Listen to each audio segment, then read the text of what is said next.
Good evening, and welcome to Spine-Chilling Cinema. I am your host, Oliver, the Caretaker Collins, along with my lovely co-host, as you can see, the Queen of Shenanigans, Alice, and her trusty as always, Cat Bubbles. And oh yes, Alice, that is right. Alice got to pick out tonight's feature film. Oh, wait a second, Alice says her best friend suggested this film. Yes, indeed. Hopefully your friend has good taste in movies. Oh, you can trust her, you say. Okay, we'll see, Alice, we'll see. But I have not seen this movie before. Alice has not seen this movie before, so we could be in for a fright or a delight.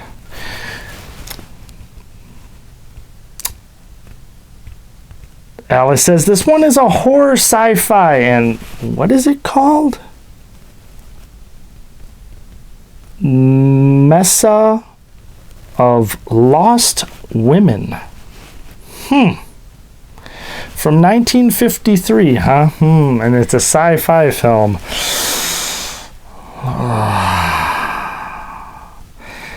I'll hold my judgment, Alice, but you know what I think of sci-fi films, and especially from that time period.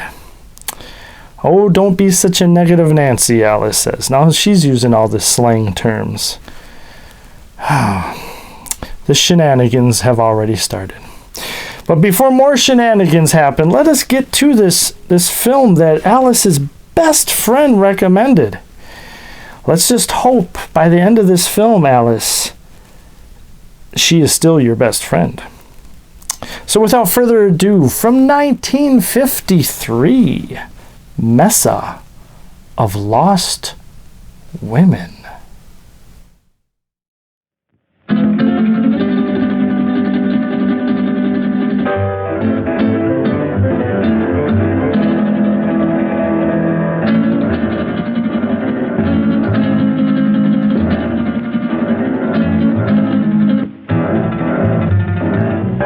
Have you ever been by a girl like this?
Assurance of this race of puny bipeds with overblown egos.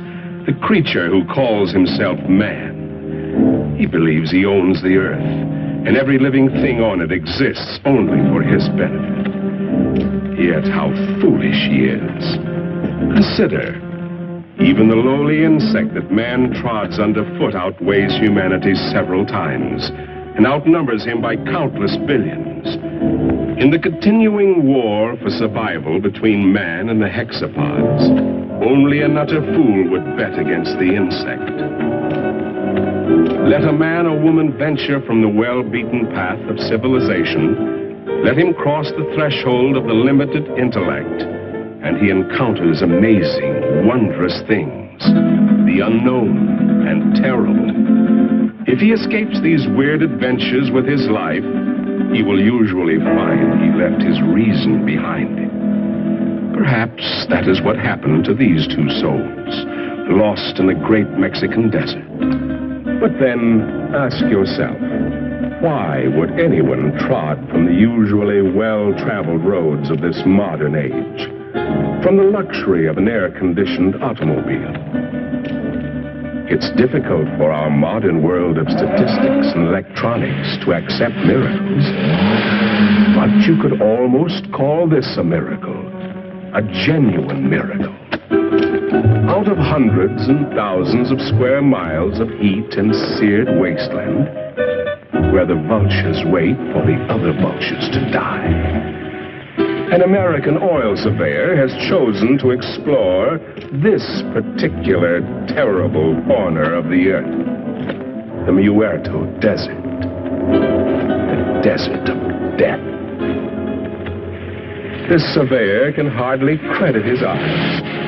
Perhaps they're only elusive images produced by roasting the optic nerves. But if they do exist, if they are living things from somewhere, one fact is certain. Miracle or not, they will not be living things for long. The Muerto Desert, true to its name, will soon convert them into dead things.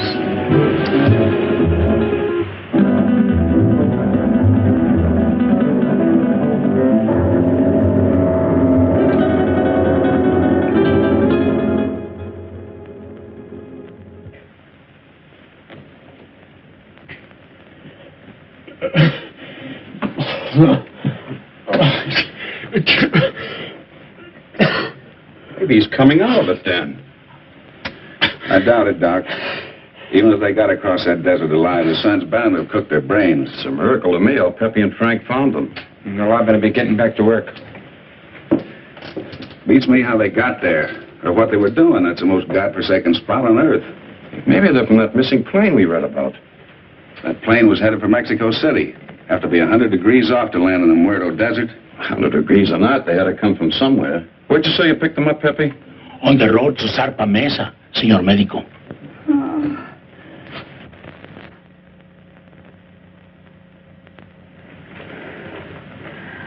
Pretty girl under all that sunburn.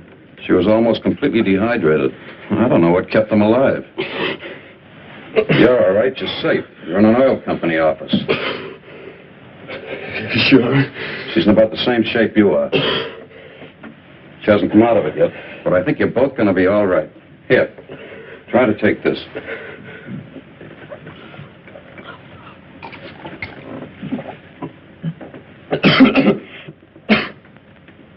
Who did you think you were, anyway, Superman? Nobody's ever been able to walk across that desert and come out alive. You try with a girl. You said this was an oil company. Can you load a truck with full drums and bring all the men you can spare? If we get there in time, maybe we can... And what? Burn them out before they scatter. That's the only thing that scares them, fire. But if we're too late, we're too late. Now, just a minute, young fella. Take it easy. You've been out in the sun too long. That sedative will quiet them down a minute. I tell you don't know. You haven't seen them, but if you had, you'd realize it. Seen them? Look, you said Superman. Well, these are super monsters or bugs. As big as we are, they can kill you with one bite. What can? These things.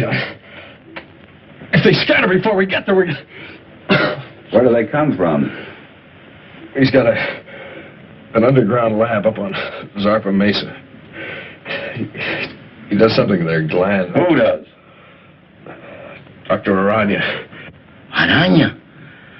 Ay, caramba. I told you the sun had cooked their brains. Peppy doesn't think so. And besides, nobody's ever been able to climb Zarpa Mesa. But you can reach it by plane. Let's listen to his story anyway. What do we got to lose? Well, it all started on the border a few days back. I pilot for Jan Van Croft, the big financier. Well, we had engine trouble. I made a forced landing in a field outside this little Mexican town. After we landed, I stayed with the ship to... Quite a story he's telling, isn't it, Peppy? You've heard from your people about Zarpa Mesa and the mysterious Dr. Aranya, even though your bosses haven't. So, why tell them? they would only laugh at you and say, "Poor Pepe, you're getting old." But you've heard for years about the grotesque and misshapen people, about the women, strange women who do not die. No, Grant Phillip doesn't know the whole story. You see, he came into it late. It actually began, almost a year ago. The night Dr. Leland Masterson, the world-famous specialist in research, found himself in the middle of the Muerto Desert, the desert of death. He came in answer to a rather mysterious summons from a man he admired, but knew only as a name signed to a series of brilliant scientific treatises, Aranya. Oh, we've arrived.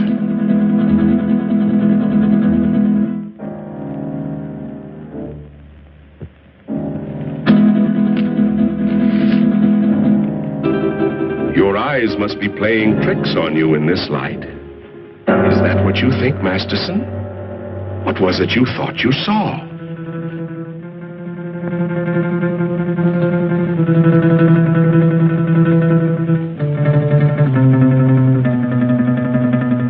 Apparently, they've come correctly.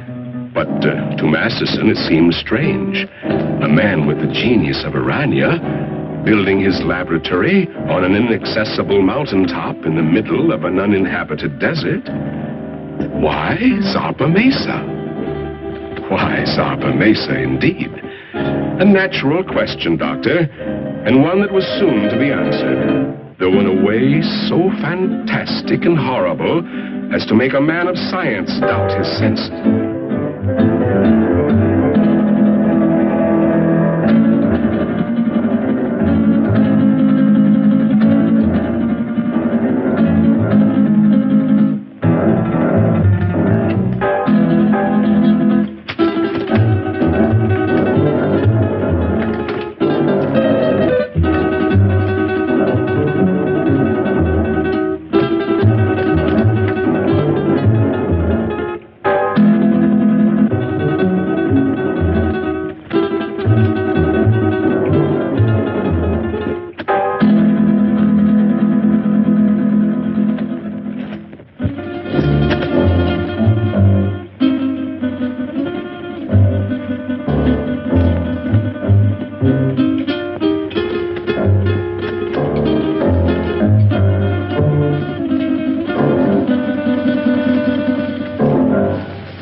Masterson. Dr. Leland Masterson.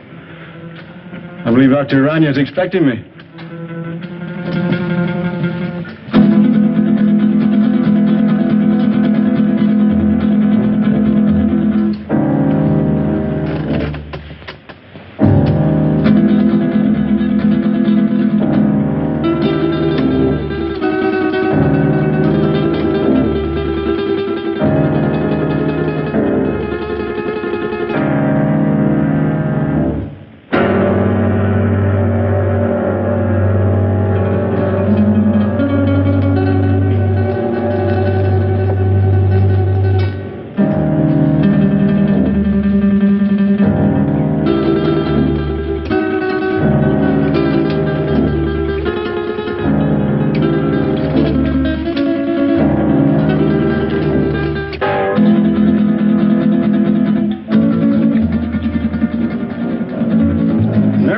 Systems of insects.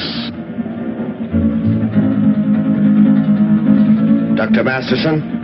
Dr. Aranya?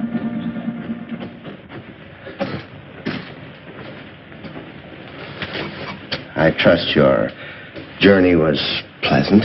Well, moderately. I must confess, though, that I was a trifle uneasy when your driver headed into the Muerto Desert. But everything seems to have worked out. The sentimental human mind being what it is, this is the only sort of a place I could find to carry on my work, but I can understand your feelings. These papers on the anterior lobe of the pituitary and the effects of the specific hormones on other living things.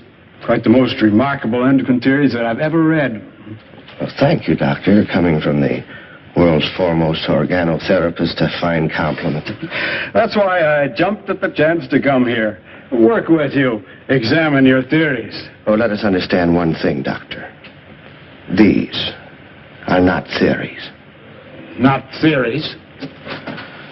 I have successfully proved every point over and over again in my laboratory. Oh, wait a minute. You want me to believe that you have produced these things by experimentation? And many more. And my eyes weren't playing tricks. So you can see why such work as this must be completed inside a mountaintop amidst this desolation. Oh, I'm completing a most unusual experiment in my laboratory. Doctor, would you care to observe? Oh, certainly. Then come along.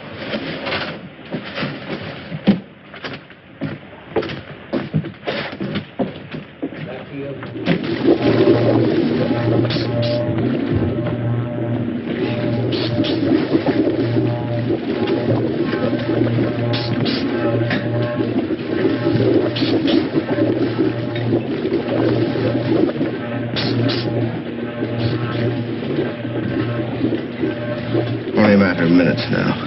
What is the nature of this? Well, it requires some clarification, Doctor. As you know, I have isolated the growth hormone of the anterior pituitary, the specific substance which controls the growth pattern of human beings. Yes, it was the subject of one of your papers. Yes, and with this accomplished, I said to myself, what would the effect be of this hormone or a complete human pituitary being transferred in the body of another creature? I began a series of experiments. Moderate success among the lesser animals, a complete failure among birds. And then, experimenting one day upon the hexapods, I came upon the Theraphysidia family. A tarantula? Exactly. The tarantulas began to yield amazing results. They grew as large as human beings, began developing new reasoning powers, and I found I had the telepathic power to communicate with them.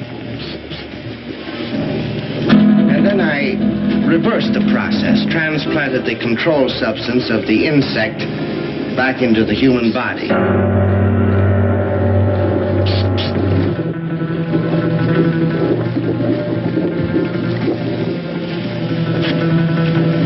Doctor, observe this girl.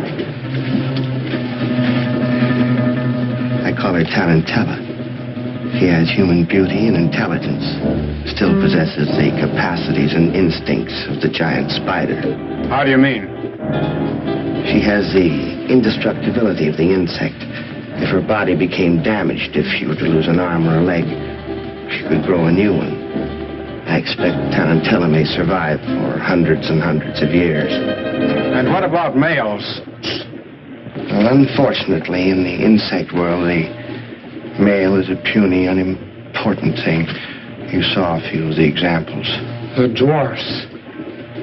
I think we're beginning to get some results. What is it? If we are successful, I shall have a super female spider with a thinking and reasoning brain. A creature that someday may control the world, subject to my will.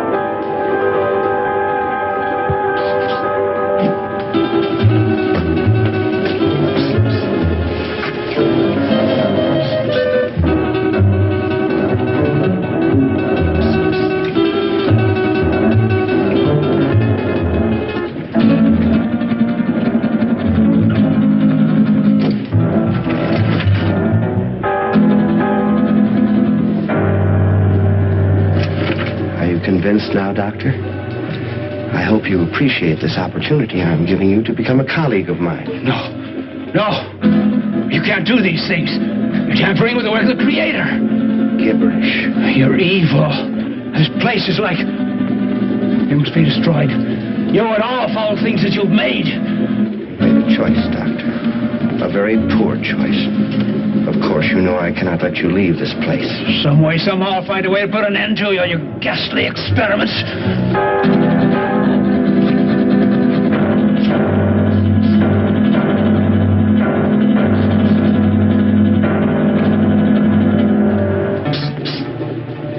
Regrettable. I was hoping for a colleague, but... Well, at least we have another experimental subject.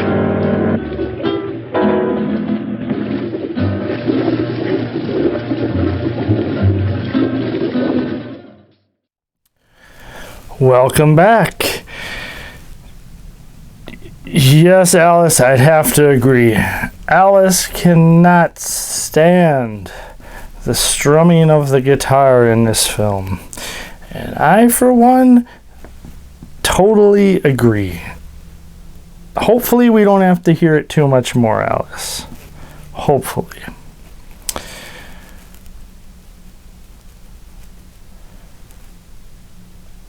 Oh, but you like the spider lady. Oh, yeah, I can...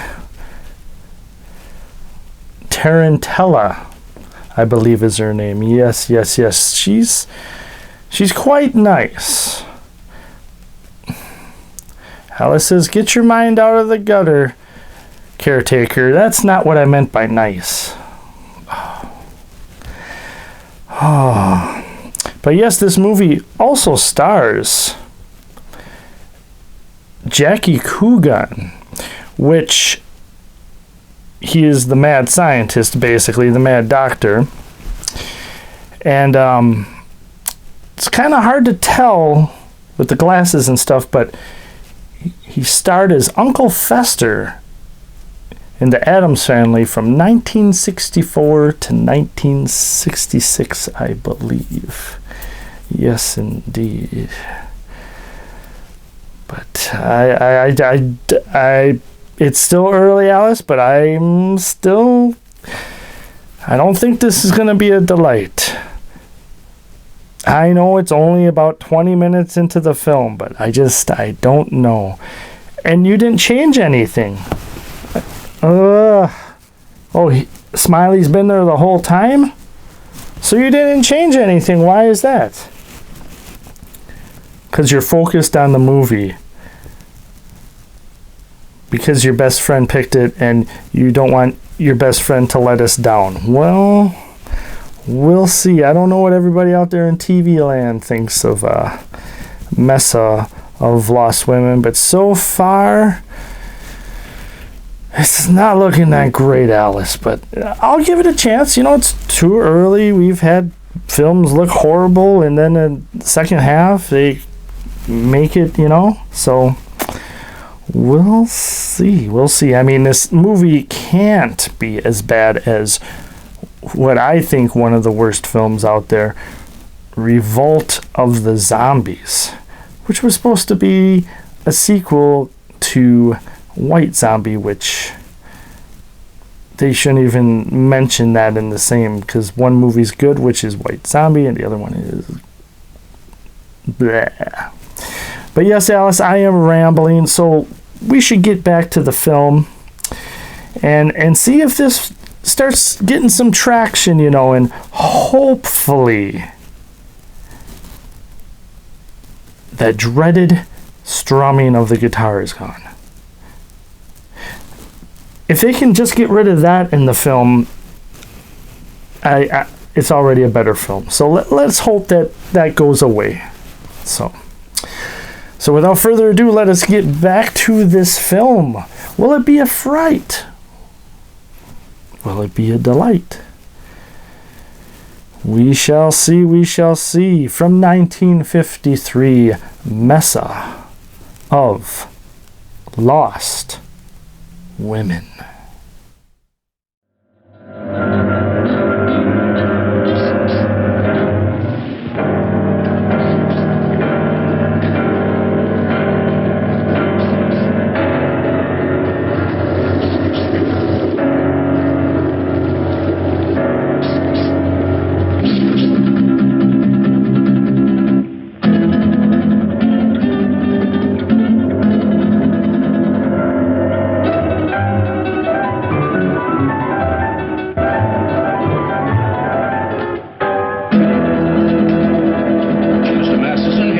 juice. Mr. Masterson.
Drink, please.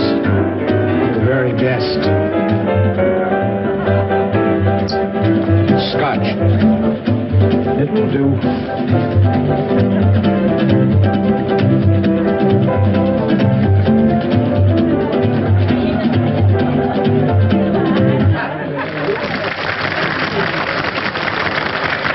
Thank you, sir. Thank you very much.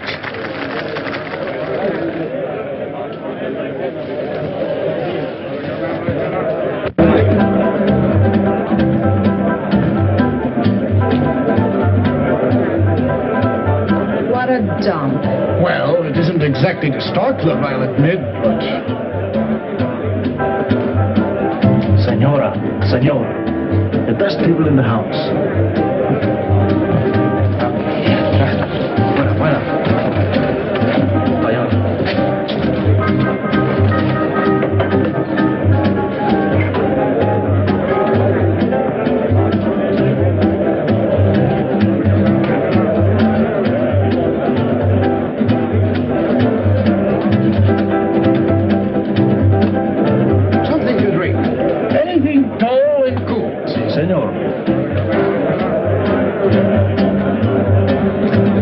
Down in this flea-bitten border town, and you would drag me to this dive, this unupholstered sewer.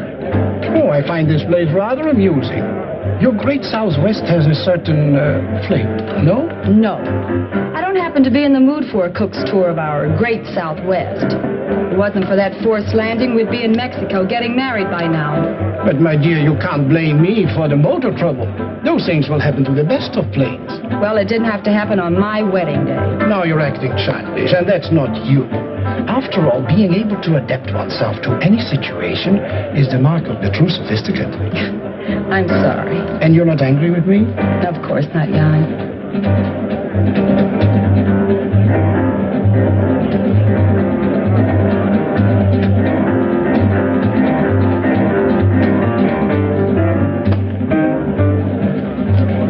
J. Masterson is the name. May I? I beg your pardon. May I say you are beautiful, my dear? Very beautiful. And good. It's very kind of you.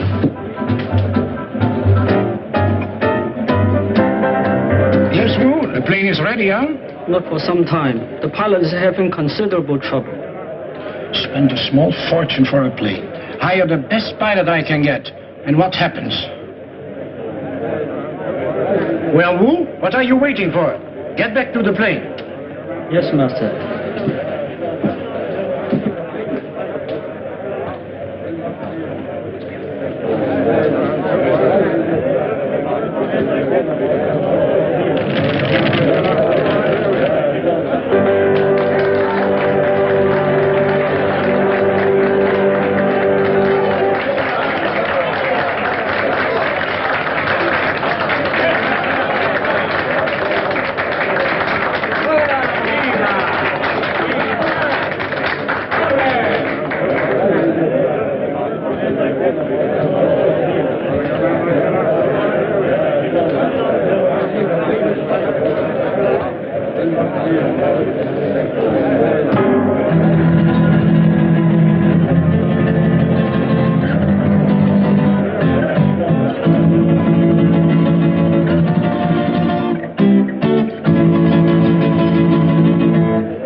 Masterson?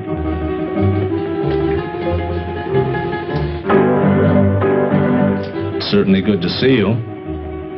I've been looking for you for 2 days. I'm sorry, but I felt like a little trip. We missed you, sir. Dr. Harrison wishes to see you, you know. I know, George. But I don't want to see him. I don't get this. Who are you and what's this all about? I'm his nurse, miss. His nurse? Yes, you see, Mr. Masterson is... No, George. I wouldn't do that. See, I like this lady.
Like her?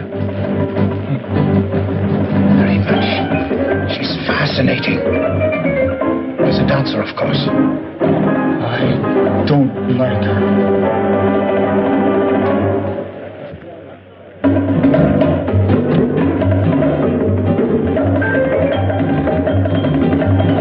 Woman is evil. Tell me what's wrong? Not now, ma'am. Don't talk.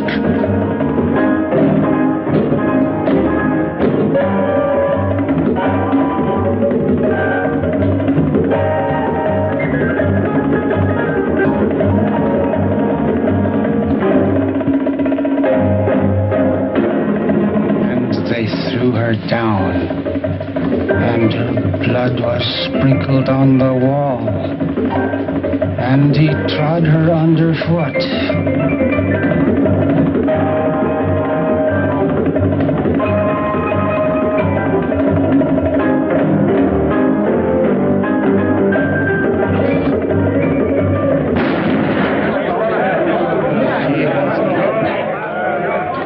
Give me that gun, Mr. Masterson. Please, give me that gun. Come on, let's get out of here. Stop, everybody. Listen. This man's an insane killer. He's local. He'll kill all of us before you can reach him. Thank you, George. Well spoken. I only did what had to be done.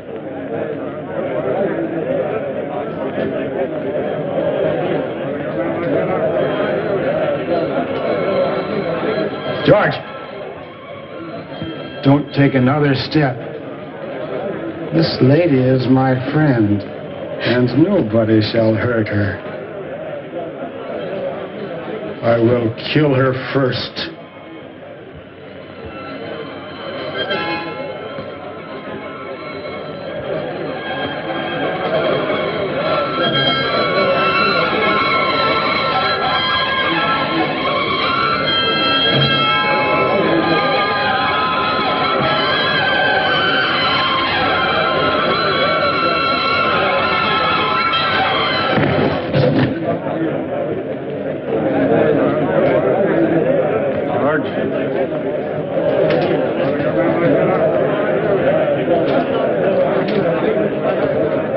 Let's go home.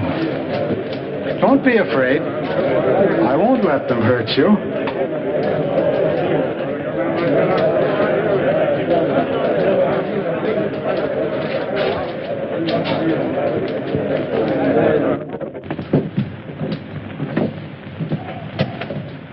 Oh, you brought the car, George. Excellent. You'll sit with me. But, Mr. Masterson, she's not going with us. Not going with us? You must, my dear. You're in danger. But we've got to get to the landing field. Landing field? Very well, I shall take you there.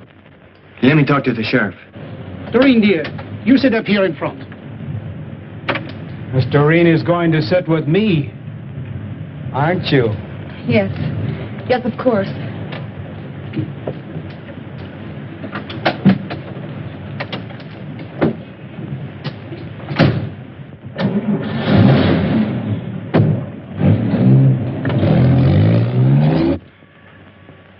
There's a dead woman lying right here on the floor. That's right, Sheriff. He shot her dead. No, she's right where she fell. Nobody touched a thing. We...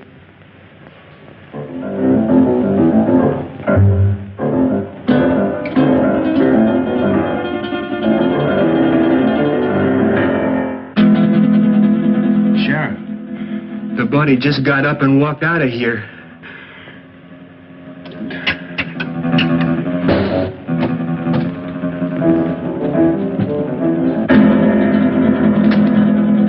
Dear. At last. And Phillips seems to be ready for the takeoff. All set to go, Phillips? Sorry, sir, but one of the engine's still acting up. Whatever it is, I can't find the bug. It's probably nothing serious. Can't we take off anyway? No, sir. I can't take that chance. You're the captain. How much longer do you think... My dear young man, I want to fly. You want to... I've always wanted to fly. And now I will. Sorry, sir, but I'm the one who decides whether we fly or not. I command, and thou shalt obey. Is he kidding? He ain't kidding, mister. You'd better do as he says. We fly now. You go first. Listen, the police! At last! Don't be afraid. I won't let them harm you. Get in, quick.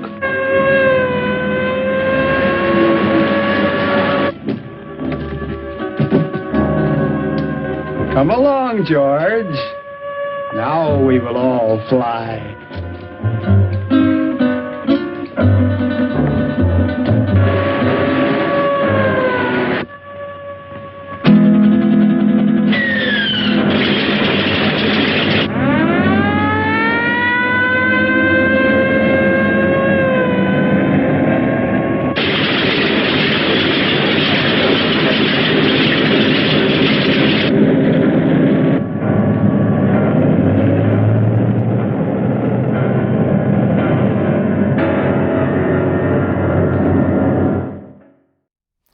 I know, Alice, you were worried.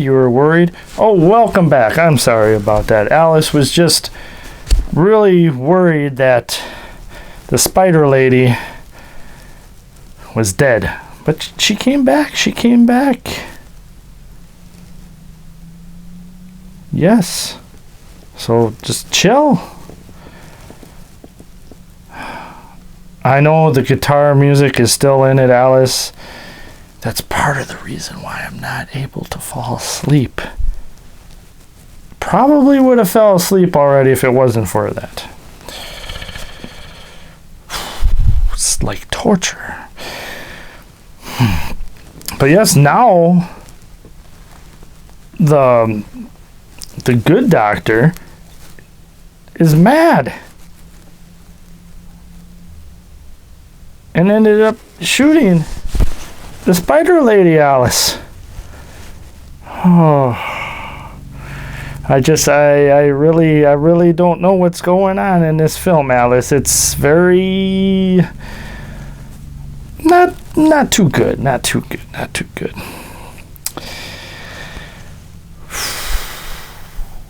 What is the worst film that I've ever seen? Well, I kind of already told you. It was at least one of them, Revolt of the Zombies. I thought that was pretty bad. I think Warning from Space. That one was... You know, there's a lot of them out there, Alice. And yes, Alice, a lot of them are the ones that we have shown on Spine Chilling Cinema. But we show very, very good films as well.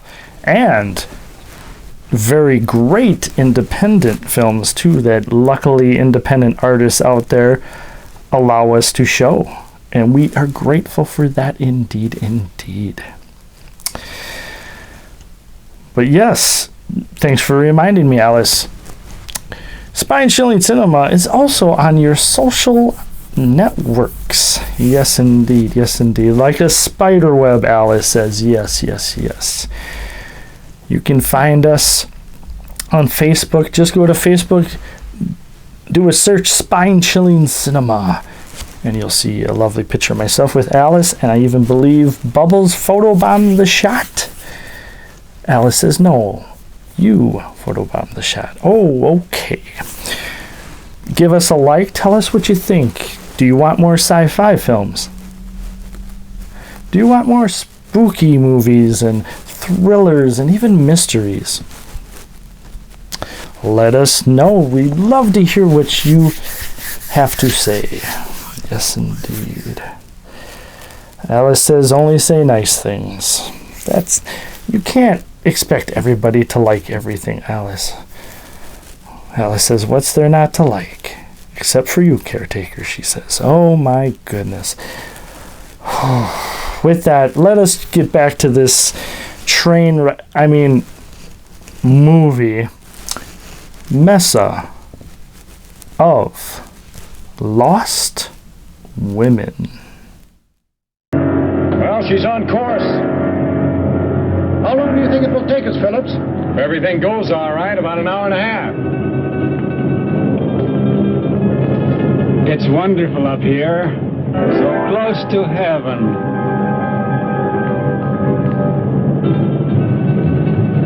Wait a minute. Something wrong with this gyro compass.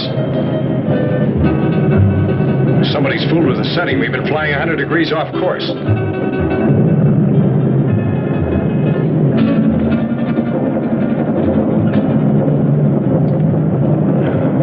I knew it. The left engine's acting up already. Is it bad, Jan? Do we have to go down again? How should I know? Just stay calm, please. Nothing seriously wrong so far.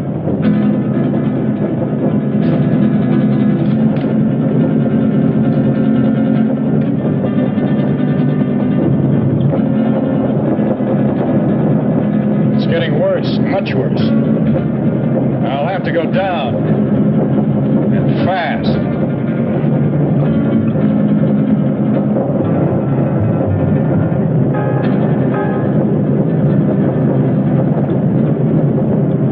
Place to land. Don't look too good, miss. We keep on flying. I like it. This is my order. Fasten your safety belts. This can't last much longer. And please remain calm. Can't you find a landing spot, Phillips? Not yet. But I am trying for that mesa dead ahead. You think we'll make it? I don't know, sir. Keep your fingers crossed. Miss Culbertson, no smoking. Okay, Captain. But may I ask where we are? Somewhere over Mexico at an altitude of 1,500. And with a dying engine. The other one's okay? Doesn't do us any good, not in this ship. Birds fly without motors, and so will we. Mister, I don't know who you are or what you are, but this bird won't fly. When a bird is sick, he has to land. And our bird is sick. Very sick. The sick I shall heal. The good I shall protect. We've got a chance. I'm going down. Hold tight. Gonna be rough. Hold on, everybody. It looks too short. I'll have to break the run.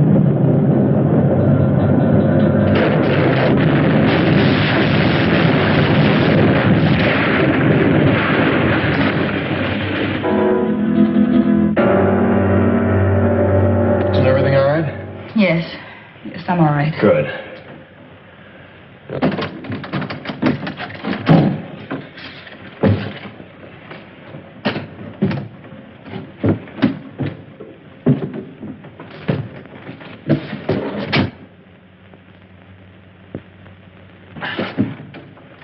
Stick close. I want to talk to you.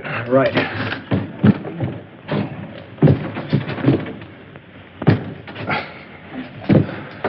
I never thought we'd make it, Phillips. But we did, sir.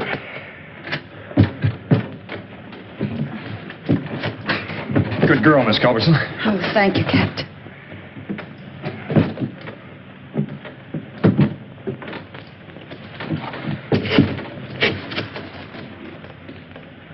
I like it here.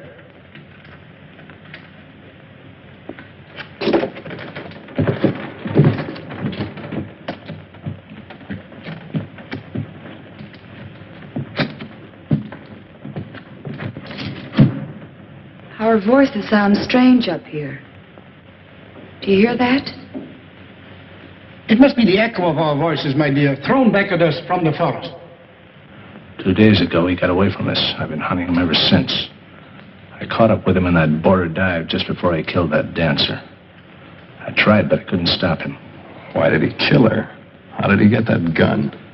Nobody knows why he kills. He just wants to, and he does. Where he got that gun? Probably bought it.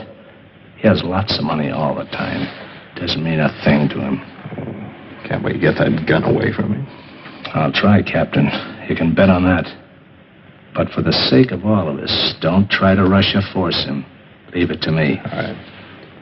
May I smoke now, Captain? Oh, no, not yet. I have to look at the gas tanks first.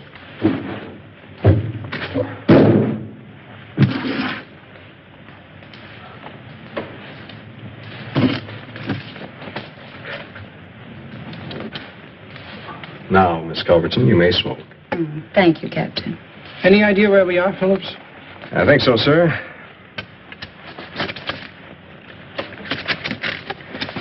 We're in Mexico, about 120 miles below the border, on top of a mesa rising 600 feet above the desert. 600 feet? That's right. Stuck up in the air like an island in the sky. I suppose we can't walk down from here. Not unless you're a human fly. Sorry, Captain. Haven't been with the circus for years. It's wonderful. So close to heaven.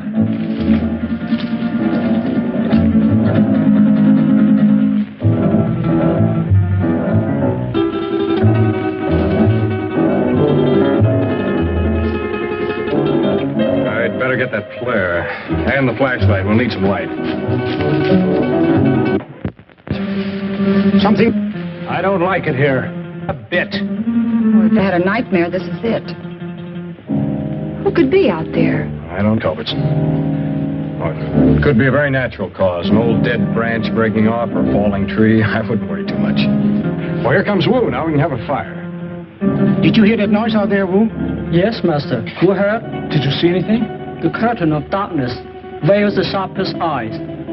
We saw nothing. Well, let's get that fire going. I'll be back in a minute.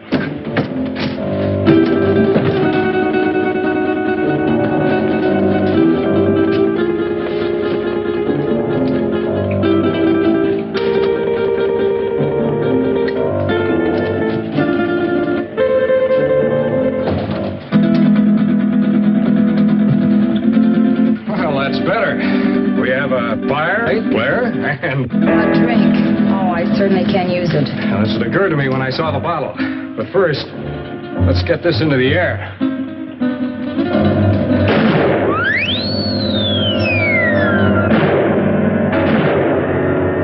Our only flare and it worked. How do we know it was seen? Well, we don't, sir. All we can do is hope. Sorry, Miss Culbertson. No glass. Oh, that's all right, Wu. It's a relief to be informal once in a while.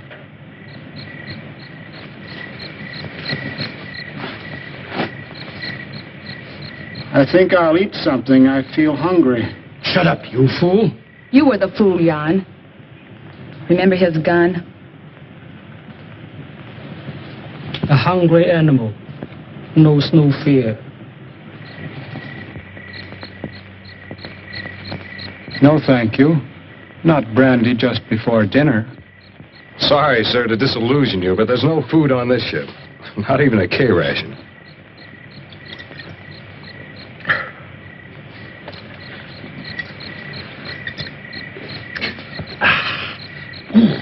Thank you, sir. That helped. I'm going to look around. What for? You can't see anything. Well, we need this flashlight. I have this. Does that give out enough light? Sure, I use it at the sanitarium all the time. It's past my dinner time, dear. Aren't you hungry? But, Mr. Masterson, we have no food with us. George will bring it. He always does.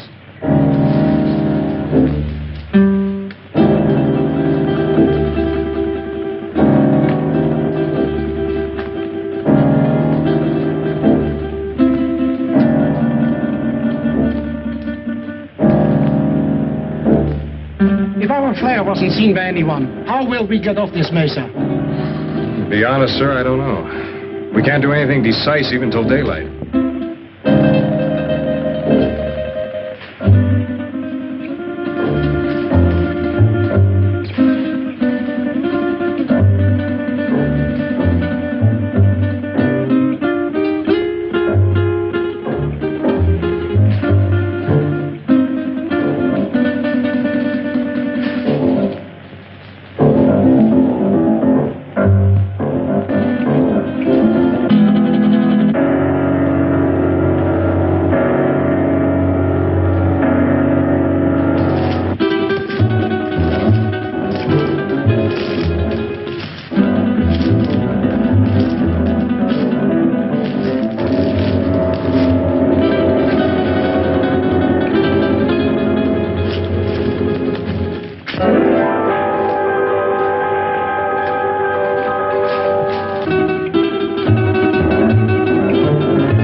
You're so attentive. But even I can do some things for myself. So I noticed. And, no offense, ma'am. You scare easily, don't you, Captain?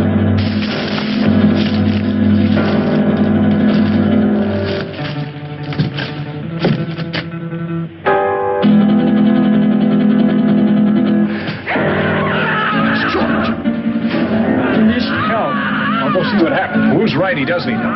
I'm going with you, Grant. Anything's better than to sit here and wait. May I suggest that we wait here until Phillips find out what happened? You'll be safer here.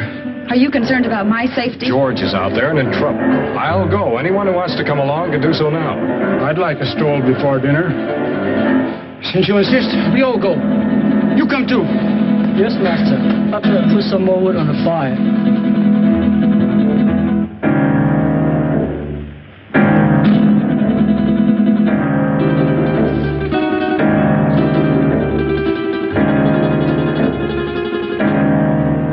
Stay close together. The best way is to hold each other's hand and form a line. If you don't mind. I believe it's better, Mr. Bancroft, if you hold on to Mr. Masterson's coat. And Wu, you bring up the rear.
the end of the trail. Can you see anything down there? Only a black, gaping hole.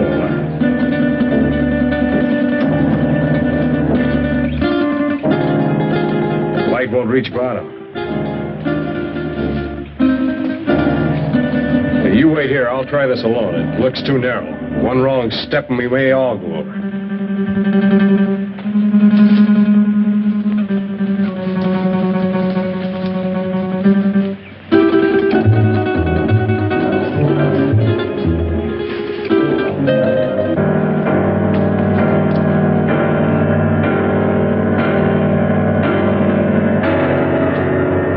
Is it George?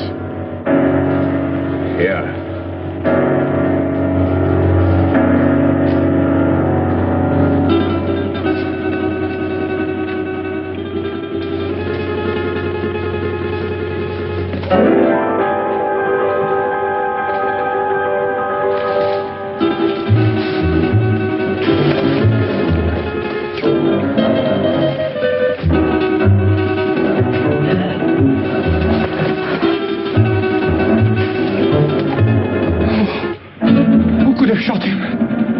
Shot him. Look. Bullet wounds. How horrible. What could have killed him? I don't know. I hope we won't have to find out. George is beyond help. We should all go back and tend the fire for the living.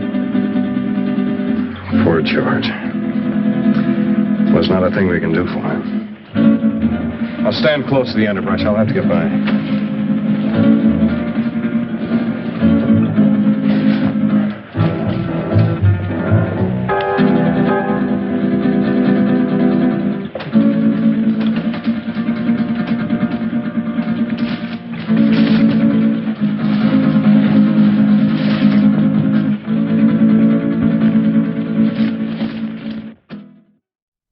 Welcome back. I hope you are still sticking around for more spine-chilling cinema, even if the film is, let us say, not too good. Even Alice is starting to see that this movie is not too good.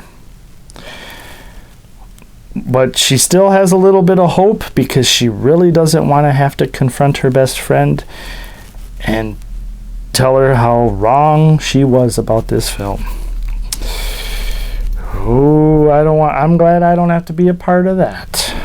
No, Alice, I am not going to be there with you for moral support because no. If your best friend is who I think it is, I don't even want to see you two arguing. Don't want to see it. Don't want to see it. No. But speaking of bad movies, IMDb says that the number one worst movie of all time, I believe, is from 2008. Meet the Spartans, which is one of those spoof kind of parody type movies. I have never seen that. I'm usually not a big fan of those films. Alice says it's because I don't have a sense of humor. Have you seen that movie? No, you haven't. Well, I mean, if they say it's one of the number one worst movies, that's kind of hard to say. You know, you would think that something older would have been worse, like Mesa of Lost Women. And then I believe number 2 worst movie of all time is Batman and Robin, I believe from 1997. Don't quote me on that, but I've never seen it. I saw enough clips and enough snippets of the film that I know I don't want to see it. And yes, Alice is surprised I have not seen Batman and Robin because I am a huge Batman fan. Huge. But that's one of those that I'm not going to see. And Alice says that's kind of like how I'm a huge Friday the 13th fan, but I have not seen Jason X, which reminds me, Alice, that if I remember correctly, on a lot of the top worst horror films of all time, and like usually the top 10 to top 20, Jason X is on that list. Yes, indeed. Yes, indeed. Alice wants to know if Saturday the 14th is on there, because she says that's one of the worst films she's ever seen. I would imagine if you go down a little farther than 20, because there, believe it or not, Alice, there are worse movies than that. You don't think so? Not even the one we're showing tonight? Not even the one we're showing tonight, she says. She just hates Saturday the 14th. Well, you're actually friends with Jason, so that's probably part of the reason, because it's kind of making fun a little bit, kind of ish. Exactly, she says. Okay. But yeah, Alice, I think your best friend might not be your best friend after this. I don't know. I wish you luck in your talk, unless this movie just does a massive turnaround. But with that dang guitar, oh, I actually really have a headache, Alice, from that. Oh, really, Alice? Alice says, now you know how I feel. I get a headache every show from you talking too much. Okay, with that, let us finish this thing called a film and get back to Mesa of Lost Women.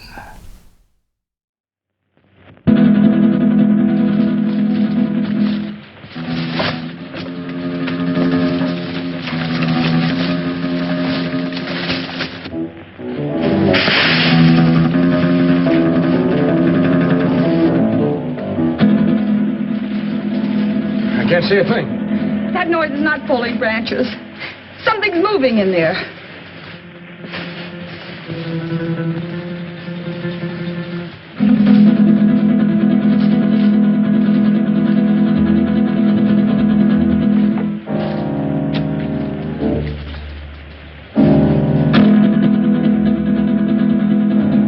Help! It's got me!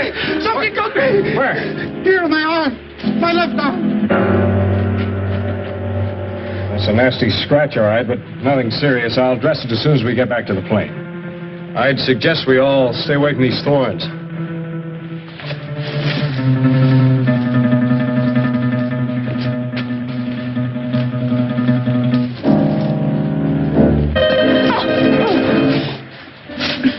Oh, look, the skirt's ruined.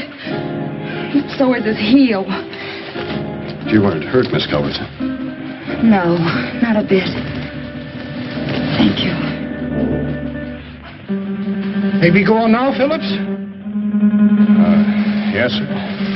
Let's go.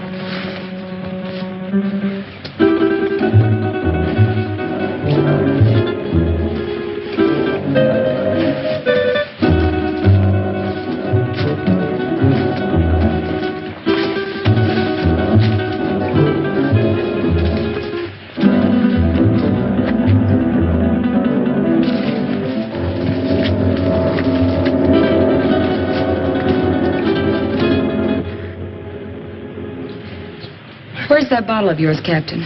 I sure could use another drink. I think we all could stand a little drink after this experience.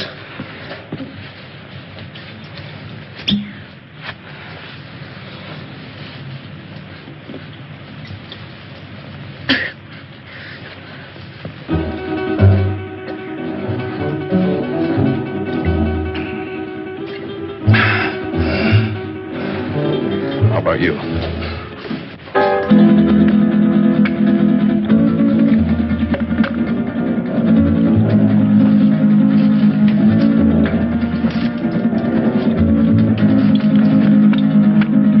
Something we can do to get help. Done the only thing we can do. That's send up a flare. If help doesn't come by morning, we'll make a signal fire. But meanwhile, I'd suggest we get some sleep. Got a long night ahead of us. Do you expect any of us to sleep after what happened tonight? Well, maybe not sleep, but at least you'll get some rest. But we're all in danger. Whatever killed George may attack us. Take it easy, sir. I'll stand guard and keep the fire going. My eyes open. Well, we all could use a little rest. But remember now, we are putting our lives in your hands. I realize that, sir. Doreen, why don't you try to make yourself a little comfortable? Try to get some rest. I'll try. The darkest shadows of the night will melt away with the morning sun. Mr. Masters, don't you think you better get some sleep? Is it bedtime? Yeah, it's bedtime. I'll wake you when morning comes.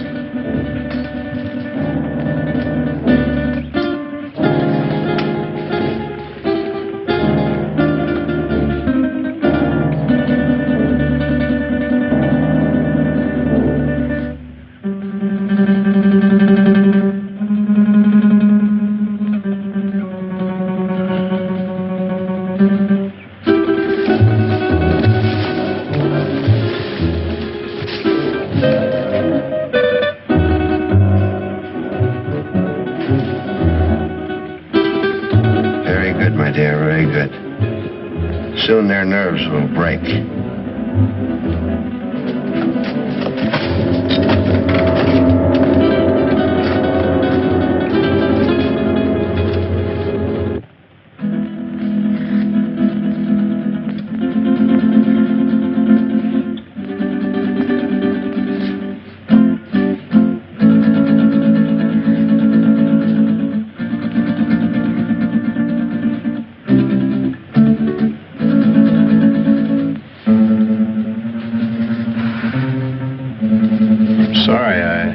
Didn't mean to wake you. I wasn't asleep. You nervous? No. I was just thinking. Phillips, why do you ignore me? That what you were thinking about? Yes. And I resent it. You're not used to it, huh? Do you really dislike me that much? I don't dislike you, Miss Culbertson. But you don't approve of me, is that it? You think I'm marrying him for his money? Well, aren't you? I'm very fond of him. But you don't love him. Well, I'm not exactly mad about him, if that's what you mean. But I am fond of him. And he can give you nice things. Well, yes. Why not? He can give me security, for one thing. And that's important. Don't you think? Why should you care what I think? I don't, exactly. It's just that I'd like you to understand me.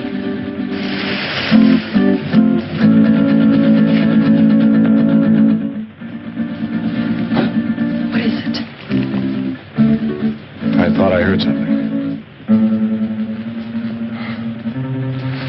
No, I guess it wasn't anything.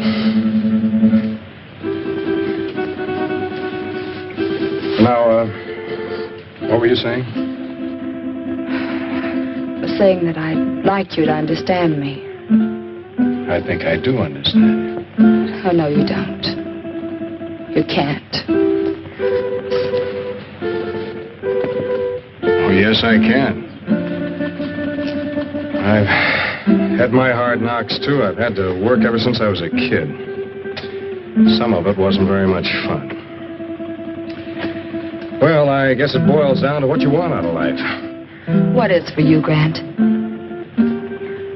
Well,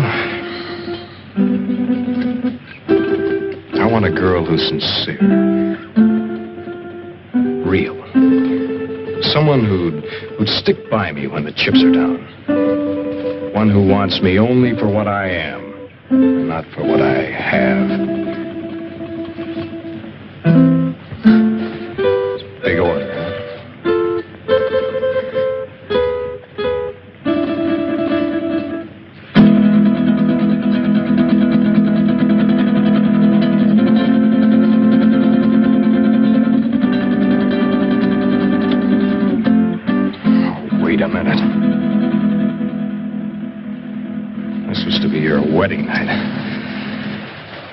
Remember? Yes. Yes, of course.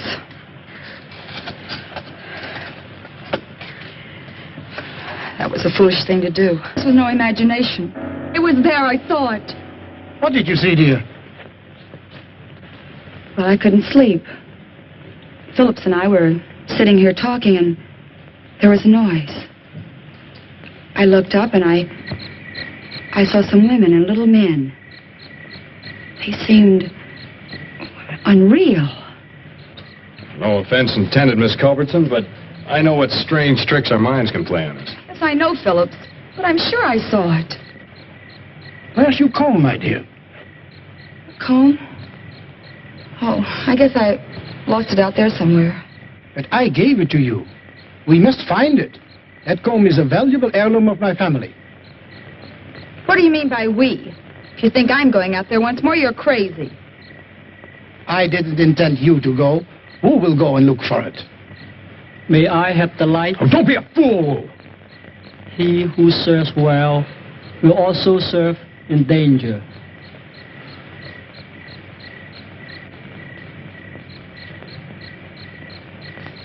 Who?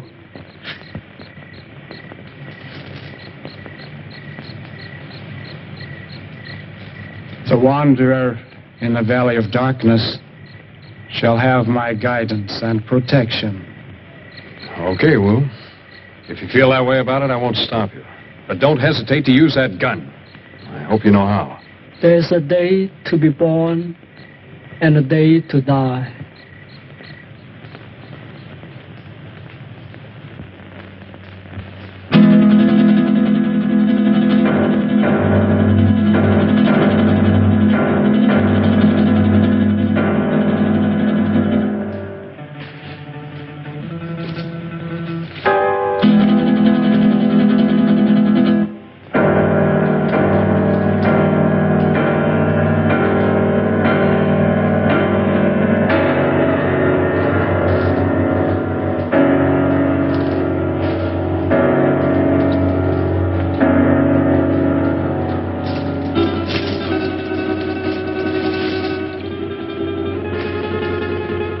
I want you to realize that if Wu doesn't come back, you will be responsible.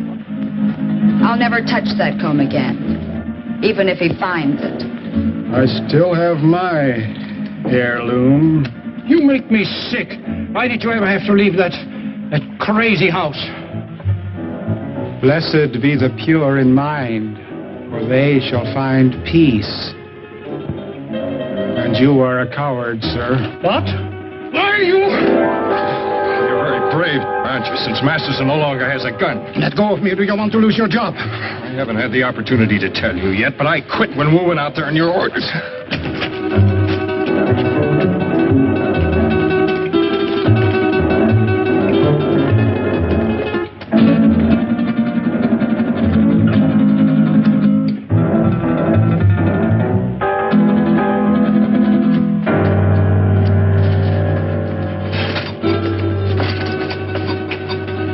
You brought Masterson? Yes, he's here. Good, we found him at last. What about the others?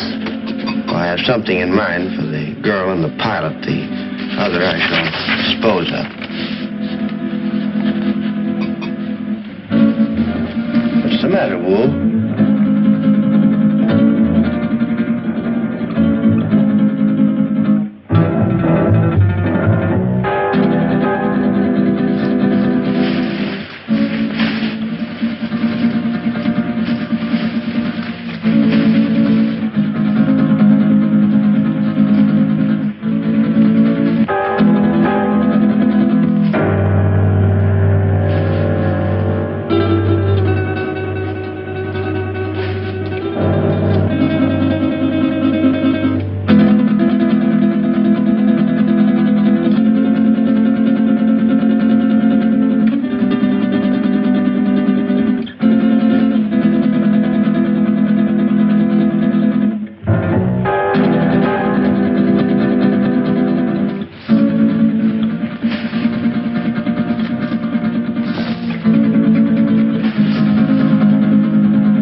necessarily.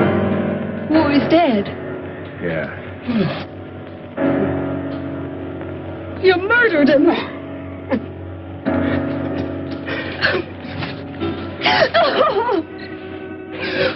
They're coming for us. They're coming. And put more wood on that fire, quick! Just keep it moving, Doreen. Well, remember, we haven't seen him yet. Aren't you afraid, Grant? Scared stiff. If you're frightened, what do you call him? I can't stand it. I'm getting out of here. Don't be a fool. The only thing keeping you back is our fire.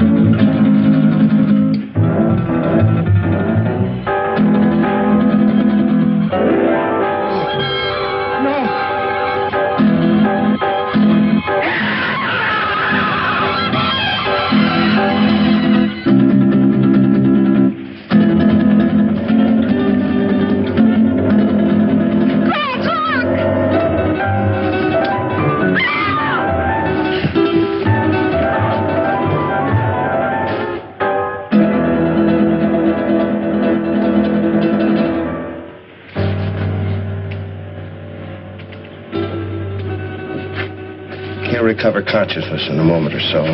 Be perfectly sane again.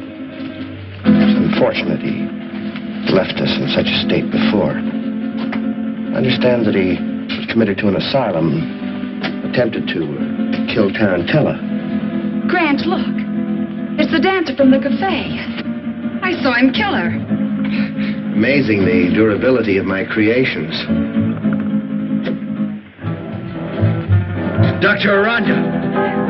That's Spanish for spider. We meet again, Doctor. Again? Did I leave here? Yes. I seem to remember vaguely that... Yes, you escaped just before, Doctor, and you led us a merry chase recovering you. Why? Why not just kill me? Why bring me back? Unfortunately, I still need your help. I'll give you one more chance to change your mind. No, never. Nothing you can do will ever make me a part of this. Tarantella. No, you're not going to torture him anymore.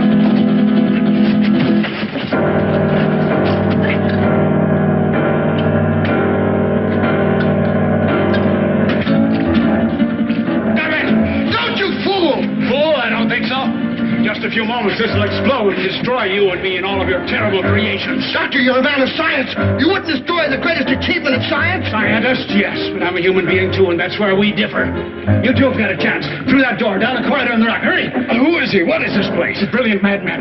Hurry, there are only seconds left. What about you? Through dog, you go. No, don't! Thing around you. Your creations can grow a new arm or leg, but nothing can survive fire.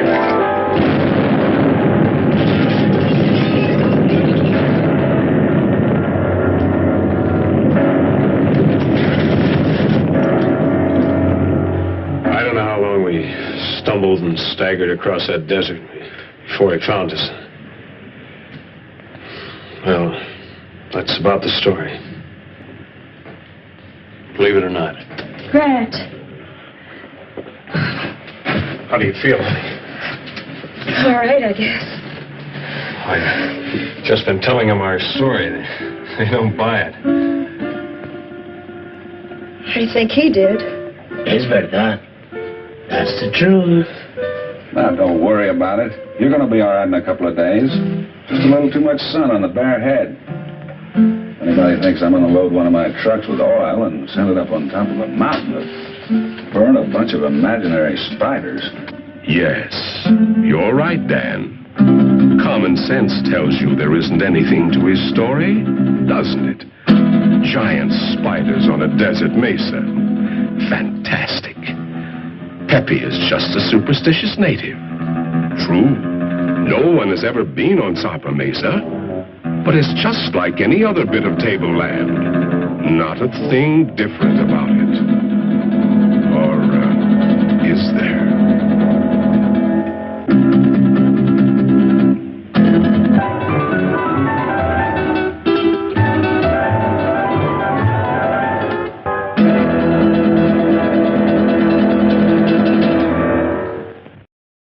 Alice, where's Bubbles?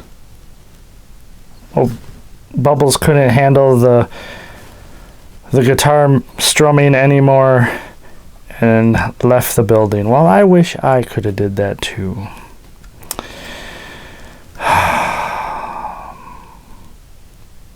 Alice says she is sorry to everybody out there in TV land. She apologizes. But Alice, it really wasn't your fault. You took the advice of one of, if not your best friend, and, you know, even best friends can be wrong from time to time. Not this wrong, Alice says. Okay, Alice, yes, this was a... hopefully your friendship is still intact with your best friend. I'm really hoping so. So,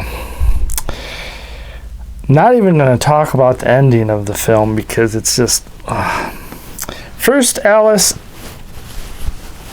I'm going to go first with the rating and bright points, if there are any, and the low points, which I don't think we have enough time to discuss.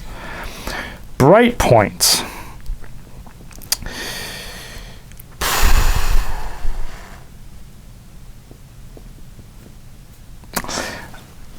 I would say, I believe his name was Wu, and his kind of like poetic sayings, his one-liner type of things. I liked that. I even laughed out loud a couple times at some of the stuff he says. But other than that, that's really about it. The editing was awful. The cuts and just awful, and the music. Honestly, if they didn't have the music in this film, I probably would have gave it a better rating than I'm about to.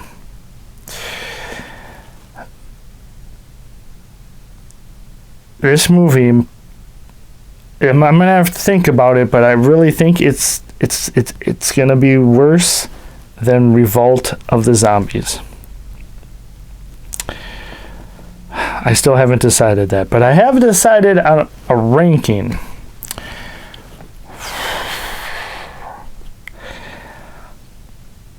I'm not even going to give this 1 shovel out of 10. I'm going to give this just the handle of the shovel out of 10 shovels.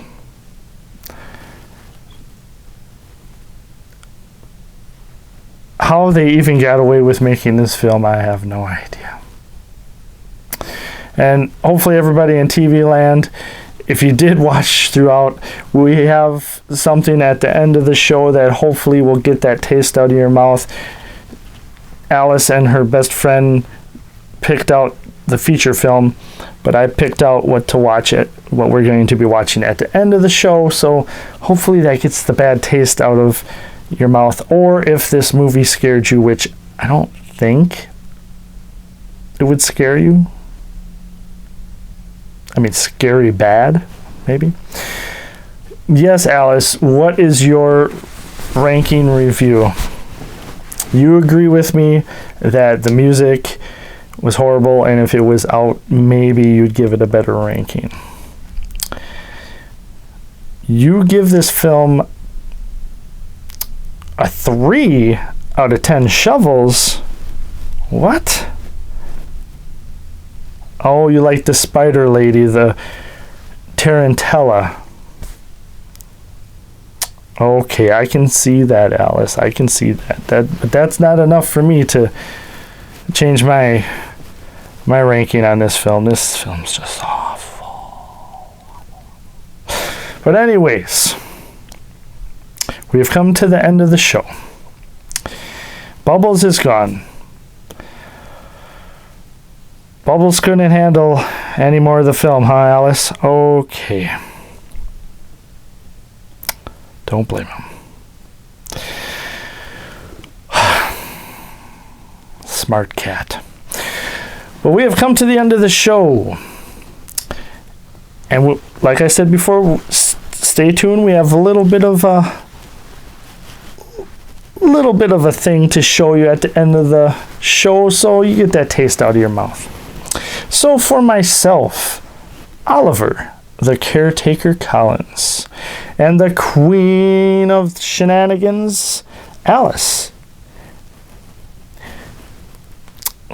Alice, it feels really bad, but everybody in TV land knows you didn't pick out the film. It was your best friend. So don't worry about it, Alice. But as always, we cannot wait to see you again. But yes, Alice, never see Mesa of Lost Women again. Dum dum, diddle dum dum, diddle dum dum, diddle dum dum. There was a turtle by the name of Bert, and the turtle was very alert. When danger threatened him, he never got hurt. He knew just what to do. He ducked and covered, ducked and covered. He did what we all must learn to do. You and you and you and you, duck and cover. Be sure and remember what Bert the Turtle just did, friends, because every one of us must remember to do the same thing. That's what this film is all about. Duck and cover. This is an official civil defense film produced in cooperation with the Federal Civil Defense Administration and in consultation with the Safety Commission of the National Education Association. Produced by Archer Productions, Incorporated. Hey, Bert, come on out and meet all these nice people, please. Oh, all right. We really can't blame you. You see, Bert is a very, very careful fellow. When there's danger, this is the way he keeps from being hurt. Sometimes it even saves his life. That's why these children are practicing to duck and cover just as you do in your school. We all know the atomic bomb is very dangerous. Since it may be used against us, we must get ready for it, just as we are ready for many other dangers that are around us all the time. Fire is a danger. It can burn whole buildings if someone is careless. But we are ready for fires. We have a fine fire department to put out the fire, and you have fire drills in your school so you know what to do. Automobiles can be dangerous, too. They sometimes cause bad accidents, but we are ready. We have safety rules that car drivers and people who are walking must obey. Now, we must be ready for a new danger, the atomic bomb. First, you'll have to know what happens when an atomic bomb explodes. You will know when it comes. We hope it never comes, but we must get ready. It looks something like this. There is a bright flash, brighter than the sun, brighter than anything you've ever seen. If you were not ready and did not know what to do, it could hurt you in different ways. It could knock you down hard or throw you against a tree or a wall. It is such a big explosion, it can smash in buildings and knock signboards over and break windows all over town. But if you duck and cover like Bert, you will be much safer. You know how bad sunburn can feel. The atomic bomb flash could burn you worse than a terrible sunburn, especially where you're not covered. Now, you and I don't have shells to crawl into like Bert the Turtle, so we have to cover up in our own way. First, you duck, and then you cover. And very tightly, you cover the back of your neck and your face. Duck and cover underneath a table or desk or anything else close by. In Betty's school, they are talking about the atomic bomb, too. Betty is asking her teacher, how can we tell when the atomic bomb may explode? And her teacher is explaining that there are two kinds of attack, with warning and without any warning. We think that most of the time we will be warned before the bomb explodes, so there will be time for us to get into our homes, schools, or some other safe place. Our civil defense workers and our men in uniform will do everything they can to warn us before enemy planes can bring a bomb near us. You may be in your schoolyard playing when the signal comes. That signal means to stop whatever you are doing and get to the nearest safe place fast.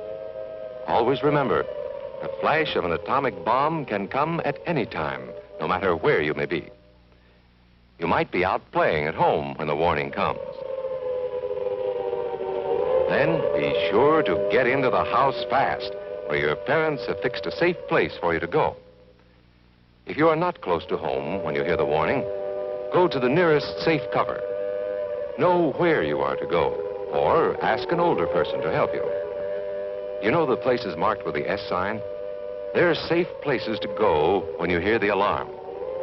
If there is a warning, you will hear it before the bomb explodes. But sometimes, and this is very, very important, sometimes the bomb might explode without any warning. Then the first thing we would know about it would be the flash. And that means duck and cover fast, wherever you are. There's no time to look around or wait. Be like Bert. When there is a flash, duck and cover, and do it fast. Here are some older boys showing what to do if the flash comes when you are not in the classroom. This is what to do if you should be in a corridor. You duck and cover tight against the wall this way. Remember to keep your face and the back of your neck covered tightly. Try to fall away from windows or doors with glass in them. Then, if the glass breaks and flies through the air, it won't cut you. You might be eating your lunch when the flash comes. Duck and cover under the table. Then, if the explosion makes anything in the room fall down, it can't fall on you. Getting ready means we will all have to be able to take care of ourselves. The bomb might explode when there are no grown-ups near. Paul and Patty know this, and they're always ready to take care of themselves. Here they are on their way to school on a beautiful spring day. But no matter where they go or what they do, they always try to remember what to do if the atom bomb explodes right then. It's a bomb. Duck and cover. Paul and Patty know what to do. Paul covered the back of his head so that he wouldn't be burned, and Patty covered herself with the coat she was carrying. They knew how to duck and cover. They acted right away when the flash came. If they had been at this doorway when the bomb flashed, Paul and Patty would have ducked and covered this way, like this girl. Heavy doorways are a good place to duck and cover. She will be safer, too. Here's Tony going to his Cub Scout meeting. Tony knows the bomb can explode any time of the year, day or night. He is ready for it. Duck and cover. Attaboy, Tony. That flash means act fast. Tony knows that it helps to get to any kind of cover. This wall was close by, so that's where he ducked and covered. Tony knew what to do. Notice how he keeps from moving or from getting up and running? He stays down until he is sure the danger is over. The man helping Tony is a civil defense worker. His job is to help protect us when there is danger of the atomic bomb. We must obey the civil defense worker. We must know how to duck and cover in the school bus or in any other bus or streetcar. Duck and cover. Don't wait. Duck away from the windows fast. The glass may break and fly through the air and cut you. Sundays, holidays, vacation time, we must be ready every day, all the time, to do the right thing if the atomic bomb explodes. Duck and cover. This family knows what to do, just as your own family should. They know that even a thin cloth helps protect them. Even a newspaper can save you from a bad burn. But the most important thing of all is to duck and cover yourself, especially where your clothes do not cover you. No matter where we live, in the city or the country, we must be ready all the time for the atomic bomb. Duck and cover. That's the first thing to do, duck and cover. The next important thing to do after that is to stay covered until the danger is over. Yes, we must all get ready now so we know how to save ourselves if the atomic bomb ever explodes near us. If you do not know just what to do, ask your teacher when this film is over. Discuss what you could do in different places if a bomb explodes. Older people will help us as they always do, but there might not be any grown-ups around when the bomb explodes. Then, you're on your own. Remember what to do, friends. Now tell me right out loud. What are you supposed to do when you see the flash? Duck and cover.